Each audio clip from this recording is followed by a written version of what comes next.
Have you ever compared your master to a professional release and wonder why it sounds bigger, clearer, and more controlled, even though the equalization curves are almost identical? The answer is often not frequency balance at all. It has to do with frequency dynamics. So I'll show you how multiband compression can dramatically improve the perceived quality of your mix without actually changing the mix itself. A multiband compressor is typically just a regular compressor. It can be divided up in certain regions of frequency, so gains independency in how we actually configuring the compressor setting in each one of those bands. We call it bands. The reason we're going to do this is because what we're trying to do is to create a situation in which we're going to have much more presence if we are bringing up the dynamics down for each one of the frequencies. We have a smoothed out frequency line or tonality, and once we do that, obviously the sound will be more balanced. All right, but I'm talking about just not from the peak and the overall dynamic perspective, but I'm talking about peak for those specific bands in the different regions of frequencies that we're going to discuss. So what I'm going to do is I'm going to add a multiband compressor.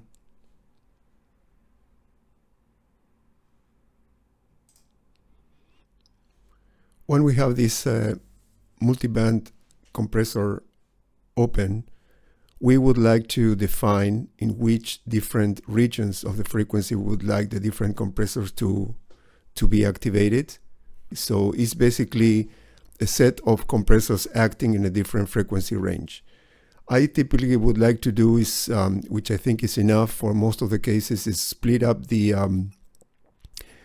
frequency spectrum in 4 areas. The first one would be the low end, something up to 100 hertz. Then I have all the mid and the, I would say, low mid frequencies between the 100 and probably getting into the area of 1200 hertz. Then the third one, which is the high mids, which will be from there up to 8000. And from there, the top end of the frequency. So there are 4, okay? And what we're going to do right now and to demonstrate is we're going to build those compressors for each of those regions. So we're going to start with the low end. Okay, the low end, I'm going to create one. Okay, and probably I would like to have it, as I said before, something around 100. Now, the settings of a multiband compressor in master are totally different than typical compressors in the mixing. You will see that we're going to be using something very different from what we use in the settings of each one of those compressors. So here we have the settings for that compressor.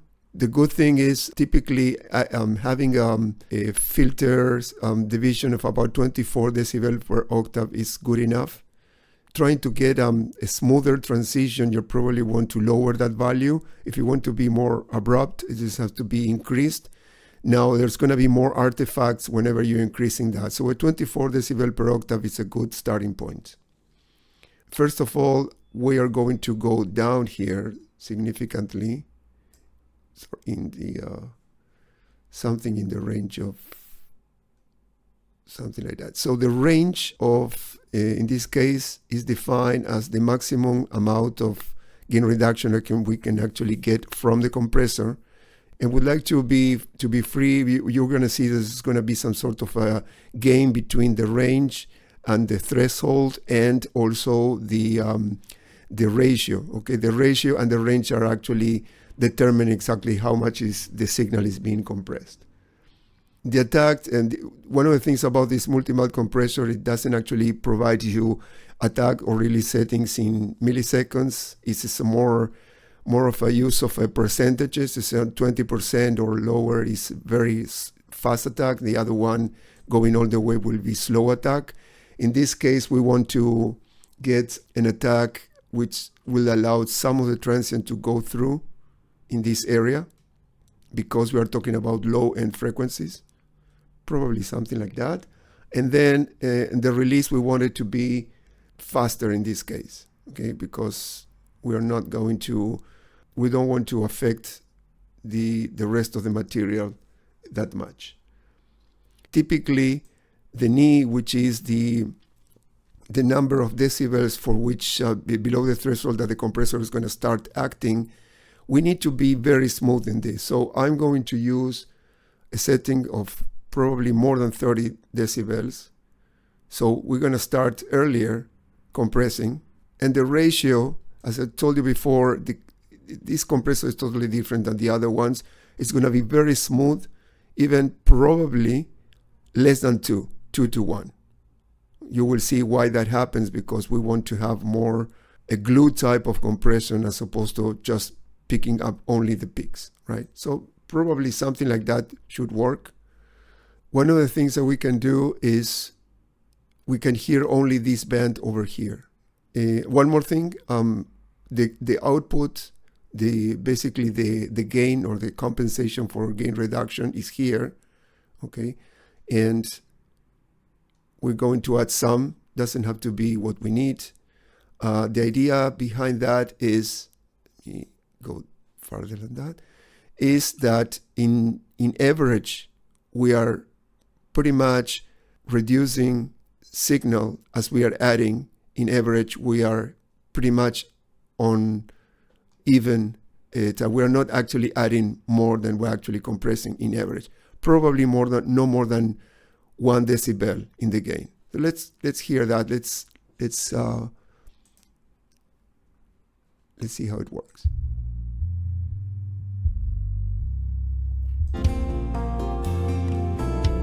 Let's start compressing here, but this is too much gain because I'm actually going. There's a sunrise there below when my eyes can. We will have to go back here and redo that, because once we're adding the other bands, this will affect through the filters here. It will affect also this. But this is the first settings. Let me see if I can. Yeah, here it is. Okay. Compressing too much. We're going to see this for a second. We're going to set up all the bands first. So the next band will be from this 100 to, we say that we're going to go cover up to 12. And we're going to put it in here, 1200 hertz. Which covers most of the mid-range, low mid-range. That we want, again, probably in the same as before.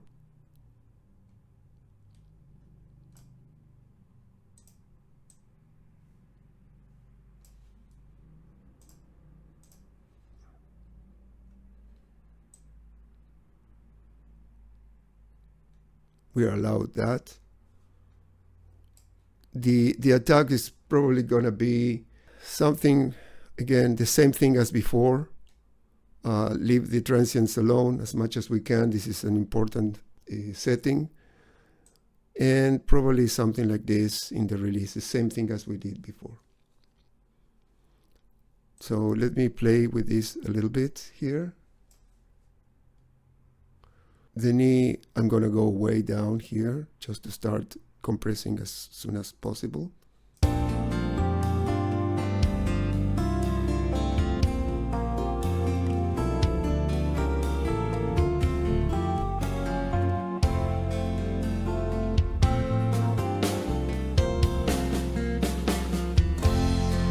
There's a sunrise there below when my eyes can see.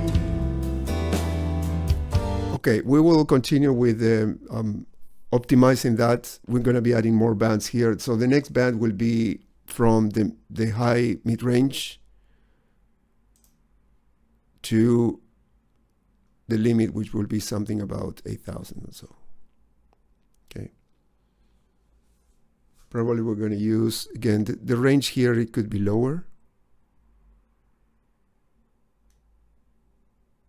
than the other ones. Now the attacks here is because we're talking about these frequencies here. We want it to be a little bit more aggressive, right? Because it has a lot of transient information here.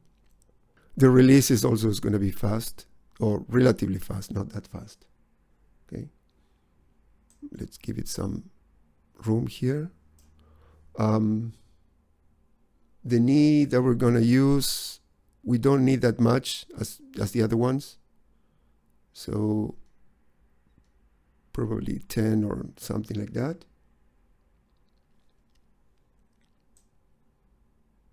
Let's see how it works.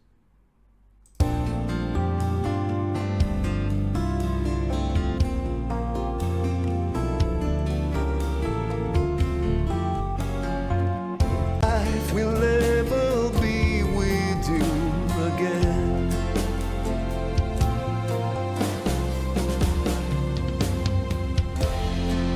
There's a color every day that I share with you.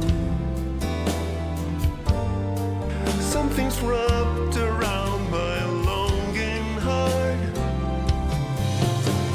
Since my night turns brighter, I found myself within, wondering when I'll see you again.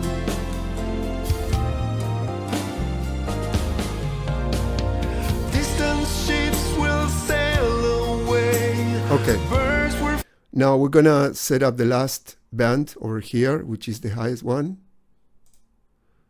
And we probably, this has to be a little bit, the knee has to start because all the jumping around. So we're going to have a lot of knee here. The range that we're going to use is pretty much in the same as we did before. And we're going to optimize it just to get us started. This goes down. And now the attack here, it should be pretty fast, as you probably can guess.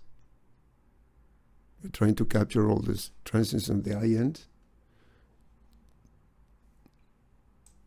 And this should be the same thing.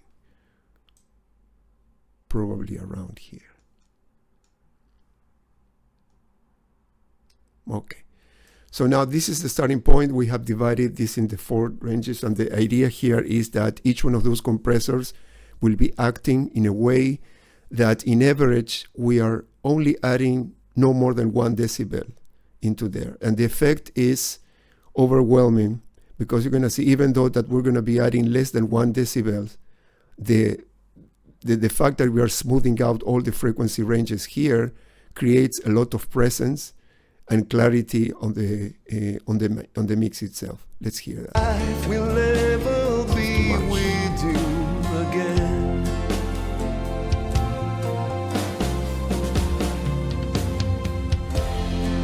There's a color every day that I share with you.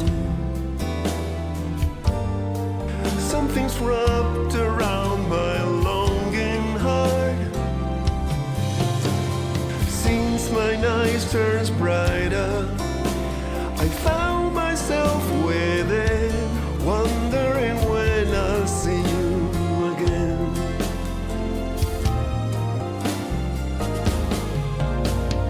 Distant ships will sail away.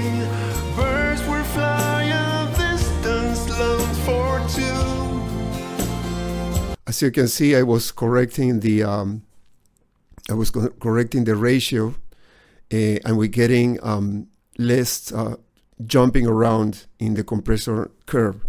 And this is exactly what we want. We want a smooth response into that. By the way, this is the final, the levels of the output are given by the movement of this line over here.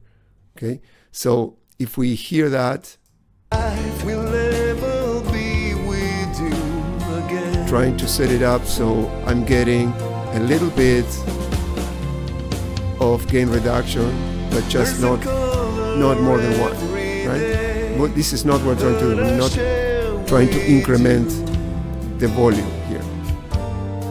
Something's wrapped around my longing heart. Since my night turns brighter. I found myself.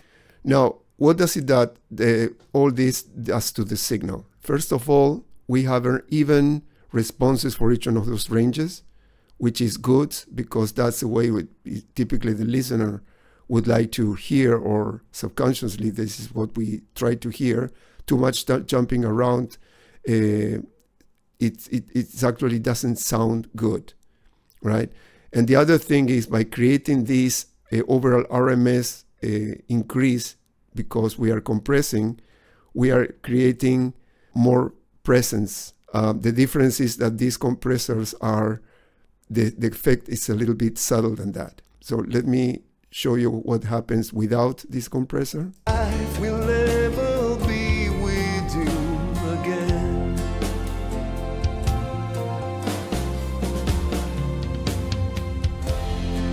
There's a color Now with the compressor. every day that I share with you. Something's wrapped around my longing heart. Without. Since my night turns brighter, I found myself within, wondering when. As you can hear, it's not just probably the increase of 1 decibels, but it's the overall presence by having having controlled the dynamics for all the different ranges in frequencies. So this is not a must in the master. I use it a lot for certain type of music. I typically do not use it that much for orchestral music, classical music, these type of things, but contemporary music and these type of things, when we have, for example, drums, electric bass, and guitars and piano, synthesizers, and all this type of instrumentation, it's a good idea to have it.